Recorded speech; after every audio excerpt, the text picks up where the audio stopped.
అదుపులోకి తీసుకొని విజయవాడ తరలిస్తున్నారు. అయితే తనకు అన్ని కేసుల్లోనూ బెయిల్ ఉందని ఎలా అరెస్ట్ చేస్తారంటూ పోలీసులతో వంశీ గొడవకు దిగారు. అయితే మరో కొత్త కేసులో అరెస్ట్ చేస్తున్నట్లుగా చెప్పారు పోలీసులు. గన్నవరం టీడీపీ ఆఫీసులో కంప్యూటర్ ఆపరేటర్ గా పనిచేసిన సత్యవర్ధన్ ఫిర్యాదుతో వంశీని అరెస్ట్ చేసినట్లుగా సమాచారం. తనని కిడ్నాప్ చేసి కొట్టి ఎస్సీ/ఎస్టీ అట్రాసిటీ కేసు వెనక్కి తీసుకునేలా వంశీ అనుచరులు బెదిరించాడని సత్యవర్ధన్ పోలీసులకు కంప్లైంట్ చేసినట్లు తెలిసింది. ఈ కేసులోనే వంశీని అదుపులోకి తీసుకుని విజయవాడకు తరలిస్తున్నారు.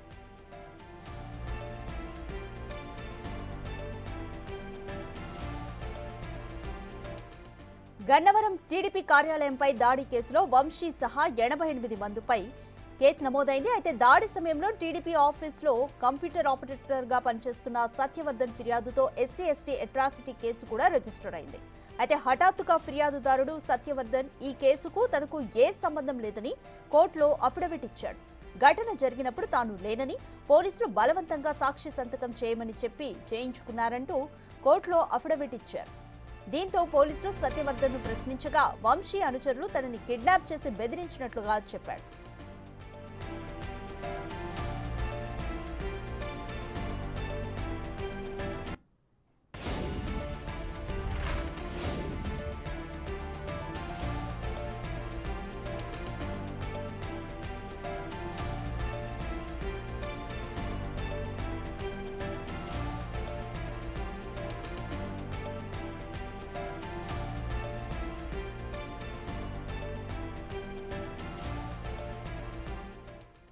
మోర్ డీటెయిల్స్ మా ప్రతినిధి రాణా లైవ్ లో అందిస్తారు. రాణా, టీడీపీ ఆఫీసులో కంప్యూటర్ ఆపరేటర్ గా పనిచేస్తున్న సత్యవర్ధని కేసు గురించి ఏం డీటెయిల్స్ చెప్తున్నారు? పోలీసులు ఎగ్జాక్ట్గా మై హోమ్ పూజాకి నా వెనుకున్నటువంటి ఈ యొక్క అపార్ట్మెంట్కే ఉదయం 5 గంటలకి వచ్చినట్టుగా మనకు సమాచారం. ఎఫ్ బ్లాక్లో వల్లభనేని వంశీ ఉంటారు. అక్కడికి పోలీసులు చేరుకున్నప్పుడు ఆయన తలుపు తీశారు. తలుపు తీసిన తర్వాత పోలీసులు మేము ఈ యొక్క కేసు మీద టీడీపీ దాడి కేసు, దాంతోపాటు సత్యవర్ధన్కి సంబంధించినటువంటి ఎస్సీ/ఎస్టీ కేసు అనేది మీ పైన నమోదైంది కాబట్టి దాంట్లో మిమ్మల్ని అదుపులోకి తీసుకోవడానికి వచ్చామంటూ కూడా పోలీసులు వాళ్ళు చెప్పడం. అయితే దాదాపు అరగంట పాటు వాళ్ళతో వల్లభనేని వంశీ పూర్తి స్థాయిలో వాగ్వాదానికి దిగినట్టుగా మనకు సమాచారం అవుతుంది. వాగ్వాదం దిగిన తర్వాత పోలీసులు ఆ ఎఫ్ఐఆర్ కాపీ కానీ దానికి సంబంధించిన అన్నీ కూడా డీటెయిల్స్ అంతా ఆయనకి చెప్పడం జరిగింది. సో ఎందుకంటే ఇప్పుడు మిమ్మల్ని అరెస్ట్ చేస్తామనేది కూడా వాళ్ళు చెప్పారు. ఎందుకంటే ఖచ్చితంగా పోలీసులకి మీరు సహకరించాలి అంటూ కూడా చెప్పినట్టుగా మనకు సమాచారం అవుతుంది. సో ఇప్పుడైతే ఎఫ్ బ్లాక్లోనే ఇంకా పోలీసులు ఉన్నారు. ఇంకా వల్లభనేని వంశీకి సంబంధించిన అనుచరులు కానీ వాళ్ళందరూ కూడా కొంతమంది ఇంటి వద్దకి చేరుకున్నారు. కేవలం కొంతమందికి మాత్రమే ఆలోచించారు. కానీ ఇటువంటి పరిసర ప్రాంతాల్లోకి ఎవరిని కూడా రానివద్దనేది కూడా పోలీసులు చెప్పినటువంటి నేపథ్యంగా పడుతుంది. మొదటిగా ఏదైతే పోలీసులతో వాగ్వాదం జరిగినటువంటి సమయంలోనే రాయదుర్గంకు సంబంధించినటువంటి పోలీసుల సహాయం కూడా పడమాట పోలీసులు తీసుకున్నారు. వెంటనే అక్కడికి రాయదుర్గం పోలీసులు చేరుకున్న తర్వాత ఇక్కడ ఎవరైతే దగ్గరలో ఉన్నటువంటి వంశీకి సంబంధించిన అనుచరుల్ని వాళ్ళని సముదాయించి అక్కడి నుంచి కూడా పంపించేసినట్టుగా మనకు సమాచారం అవుతుంది. సో కింద సెక్యూరిటీ వాళ్ళు కూడా చాలా క్లియర్గా కూడా చెప్పారు. సో ఎవరిని కూడా ఇక్కడికి రానివద్దని కూడా వాళ్ళు చెప్పారు. ఎందుకంటే కేవలం ఇక్కడ నివాసం ఉంటున్నటువంటి వారికి మాత్రమే మీరు పర్మిషన్ ఇవ్వండి అని కూడా చెప్పారు. మిగతా వాళ్ళకి సంబంధించిన వాళ్ళని ఎవరిని కూడా లోపలికి అనుమతించద్దని అని కూడా పోలీసులు వాళ్ళకి చెప్పినట్టుగా మనకు సమాచారం అవుతుంది. సో దాంతోపాటు ఇప్పుడు ఒక స్టేట్మెంట్ కూడా రికార్డు చేస్తున్నట్టుగా మనకు తెలుస్తుంది. ఎందుకంటే వల్లభనేని వంశీకి సంబంధించినటువంటి అంశంలోనే అప్పట్లో మనం చూస్తాం టీడీపీ ఆఫీసు మీద దాడి విషయంలో చాలా పెద్ద రచ్చ జరిగినటువంటి నేపథ్యంగా పడుతుంది. ప్రస్తుతం ఆయన ఇంట్లోనే అందరూ కూర్చున్నారు కాబట్టి దాంతోపాటు మొదటగా ఈ ఆయన మీద నమోదైనటువంటి సెక్షన్స్ అవన్నీ కూడా వాళ్ళు చెప్పడం జరిగింది. ఎందుకంటే చాలా ఎక్కువ సెక్షన్స్ అనేది ఇంట్లో ఉన్నటువంటి నేపథ్యంగా పడుతుంది. ఎందుకంటే 141 కానీ 308 కానీ 351 కానీ /3 కానీ తర్వాత 3/5 కానీ బిఎన్ఎస్ యాక్ట్ కింద పటమట పోలీస్ స్టేషన్లు విజయవాడలో అతని మీద నమోదైనటువంటి కేసుల గురించి అక్కడ ప్రస్తావించారు. దాంతోపాటు 3/2 అలాగే విఏఎఫ్ ఎస్సీ/ఎస్టీ అట్రాసిటీ 2016 కింద అతనిపైన మరో కేసు నమోదైంది. ఆ కేసుకు సంబంధించిన వివరాలు కూడా అక్కడ వారు చెప్పినట్టుగా తెలుస్తుంది. దాంతోపాటు section 3/1 V of SC ST act కింద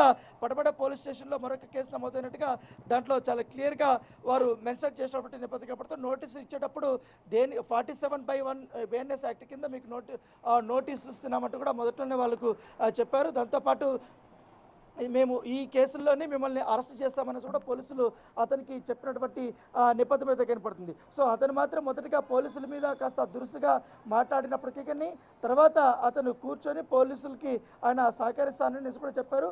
వారికి కావాల్సినటువంటి అన్ని స్టేట్మెంట్ కూడా నేను రిటర్న్గా రాసిస్తానని కూడా అతను చెప్పినట్టుగా మనకు తెలుస్తుంది.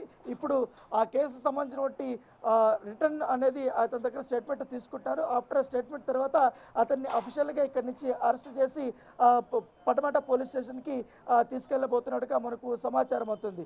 సో ఇప్పటికి గత కొంతకాలంగా మహబూబ్ భూసాలనే వల్లభనేని వంశీ ఇక్కడే నివాసం ఉంటున్నారు. ఆయనకి ఈ హైదరాబాద్లో ఇతర ఇండ్లు ఉన్నప్పటికీ కానీ ఇక్కడైతే వాళ్ళకి రెగ్యులర్గా ఈ కేసులు వచ్చినప్పటి నుంచి కూడా ఇక్కడే ఉంటున్నట్టుగా మనకు సమాచారం. తరచుగా బెంగళూరు కానీ ఇలాంటి ప్రాంతాలకు కూడా అతను వెళ్ళి వస్తున్నట్టుగా మనకు సమాచారం అవుతుంది. సో ఎందుకంటే సత్యవర్ధన్ చాలా క్లియర్గా ఆయన అప్పట్లో చెప్పారు. ఎందుకంటే నన్ను కిడ్నాప్ చేయడమే కాకుండా నన్ను కొట్టారు, చాలా ఘోరంగా కూడా నన్ను హింసించారు అనేది కూడా అతను ప్రధానమైనటువంటి ఆరోపణ. నా కులం పేరుతో కూడా దూషించారనేది కూడా అతను స్టేట్మెంట్ ఇచ్చినటువంటి నేపథ్యంలో దాన్ని బేస్ చేసుకొని ఇప్పుడు ఈ SC/ST అట్రాసిటీ కేసు అనేది వల్లభనేని వంశీ పైన నమోదైనటువంటి నేపథ్యం అయితే కనపడుతుంది. ఎందుకంటే టీడీపీ ఆఫీసుకు సంబంధించినటువంటి ధ్వంసం కేసులో వల్లభనేని వంశీ పాత్ర అనేది కూడా చాలా ఉంది. దాంతోపాటు ఆయన సంబంధించినటువంటి అనుచరులు కూడా ఈ యొక్క దాడిలో పాల్గొన్నారని కూడా పోలీసులు ఇప్పటికే ప్రాథమిక నిర్ధారణకు వచ్చారు. చాలామంది కూడా ఇప్పటికే అరెస్టులు చేశారు, చాలామందికి కూడా నోటీసులు ఇచ్చారు, చాలామంది పారిపోయినటువంటి సంఘటన కూడా కనపడుతుంది. సో ప్రస్తుతం ఈ మై హోమ్ గ్రూప్కి సంబంధించినటువంటి దీంట్లోనే ఇంకా విచారణ జరుగుతుంది. ఎందుకంటే ఉదయం నుంచి కూడా వారు వల్లభనేని వంశీకి సంబంధించిన కుటుంబ సభ్యులతో పోలీసులు మాట్లాడారు. వల్లభనేని వంశీని పక్కకు తీసుకొచ్చారు, మాట్లాడారు. తర్వాత ఆయన పైన ఉన్నటువంటి అభియోగాలన్నీ కూడా ఆయనకి వివరించారు. దాంతోపాటు ఒక్కొక్క కేసుకు సంబంధించిన అంశంలో ఆయన యొక్క వర్షన్ కూడా అక్కడ తీసుకుంటున్నారు. స్టేట్మెంట్ని రికార్డు చేస్తున్నటువంటి నేపథ్యం అయితే కనపడుతుంది. దాంతోపాటు నేను ఈ కేసుకి నాకు ఎటువంటి సంబంధం లేదు, కావాలని నా పైన రాజకీయ కక్షతో ఈ రకమైనటువంటి కేసులు నా పైన నమోదు చేశారు. నేను ఎక్కడ కూడా సత్యవర్ధని డైరెక్ట్గా కానీ ఇండైరెక్ట్గా కానీ నేను ఎప్పుడు దూషించలేదు, అతన్ని నేను కిడ్నాప్ చేయడానికి ప్రయత్నించలేదంటూ కూడా అతను పోలీసులకి చెప్పినట్టుగా తెలుస్తుంది. అయితే మీరు ఏం చెప్పాలనుకున్నా ఇన్ రైటింగ్లో మీ స్టేట్మెంట్ ఇవ్వండి అంటూ కూడా పోలీసులు చెప్పారు. దాంతోపాటు ఆయన ఏదైతే స్టేట్మెంట్ ఇచ్చేటప్పుడు కూడా పోలీసులు కొన్ని ఫొటోస్ కానీ వీడియోస్ కూడా తీసుకుంటున్నట్టుగా మనకు సమాచారం అవుతుంది. సో రాయదుర్గం సంబంధించిన పోలీసులు మాత్రం ఇంటి బయట ఉన్నారు. ఆయన అపార్ట్మెంట్ బ్లాక్లో ఉంటాడు కాబట్టి ఆ బ్లాక్ బయట ఉన్నారు, లోపల మాత్రం విజయవాడకు సంబంధించిన పోలీసులు ఉన్నారు. సో ఈ యొక్క ప్రాసెస్ దాదాపు మరొక గంట సేపు జరిగే అవకాశం ఉంది. ఆఫ్టర్ దట్ ఆయన్ని ఇక్కడి నుంచి తరలించే అవకాశాలు కనపడుతున్నాయి. రైట్ రానా, రిటర్న్ స్టేట్మెంట్లో వంశీ ఏమని మెన్షన్ చేశారు? ఏమైనా సమాచారం ఉందా? కిడ్నాప్ చేశారు, తనని బెదిరించారు అని సత్యవర్ధన్ చేసిన ఆరోపణలకు ఆయన ఏం సమాధానం ఇచ్చారు? అసలు నేను సత్యవర్ధన్ని నేను చూడలేదు, అతన్ని నేను కలవలేదు, అతనికి నాకు ఎటువంటి వ్యక్తిగతమైనటువంటి గొడవలు లేదు.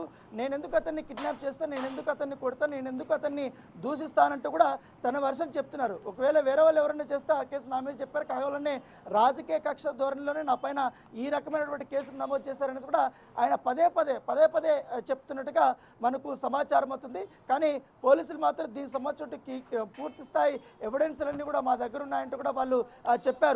దాంతోపాటు ఈ దాడి సంఘటనలో కూడా సత్యవర్ధన్ని ఈ అనుచరులు కానీ వీళ్ళందరూ కూడా ఏ రకంగా తీసుకెళ్లారు, ఎక్కడికి తీసుకెళ్లారు, ఎట్లా ప్రయాణించారు, ఎట్లా ఆయన్ని హింసించారు అంశాన్ని కూడా పోలీసులు ప్రస్తావించినట్టుగా మనకు సమాచారం అవుతుంది. సో ఇప్పటికే వల్లభనేని వంశీని అరెస్ట్ చేశారను ఆ విషయం తెలియగానే హైదరాబాద్లో చాలామంది కూడా వంశీకి సంబంధించి అనుచరులు కానీ వీళ్ళందరూ కూడా ప్రధాన అనుచరులందరూ కూడా ఇక్కడే ఉన్నారు. కొంతమంది విజయవాడలో ఉన్నారు. విజయవాడలో ఉన్నటువంటి వారిని కూడా అక్కడ అలర్ట్ అయ్యారు. వాళ్ళు కూడా హైదరాబాద్కి రావడానికి కూడా ప్రయత్నిస్తున్నట్టుగా మనకు సమాచారం ఉంది. దాంతోపాటు ఇక్కడి నుంచి ఆయన్ని విజయవాడ పడమట పోలీస్ స్టేషన్కి తీసుకెళ్తారా లేకపోతే సిపి ఆఫీస్కి తీసుకెళ్తారా అనేది కూడా ఒక సందిగ్ధత అనేది కొనసాగుతుంది. ఇప్పుడు ఈ ఫార్మాలిటీస్ అన్నీ అయిపోయిన తర్వాత సెక్యూరిటీ మధ్య ఆయన్ని తీసుకెళ్తారు. అయితే రోడ్డు మార్గాన తీసుకెళ్తారా, ఎలా తీసుకెళ్తారనేది కూడా ఒక సస్పెన్స్ అయితే కొనసాగుతుంది. ఇప్పుడున్నటువంటి పరిస్థితుల్లో ఒకవేళ మ్యాక్సిమం రోడ్డు మార్గానే తీసుకెళ్తారనేది కూడా మనకు తెలుస్తుంది. ఎందుకంటే విజయవాడకి వెళ్ళడానికి ఆల్మోస్ట్ ఇక్కడ నుంచి 5-6 గంటలు పడే అవకాశం ఉంది. కొంచెం ఇంకా పోలీసు వాహనాలు కాబట్టి ఇంకా కొంచెం ఫాస్ట్గా వెళ్ళే అవకాశం ఉంది. కాబట్టి ఆయన్ని ఖచ్చితంగా పడమట పోలీస్ స్టేషన్కి మధ్యాహ్నం 1 గంట లోపలైతే తీసుకెళ్ళడానికి ప్రయత్నాలు జరుగుతున్నాయి. Thank you Rana.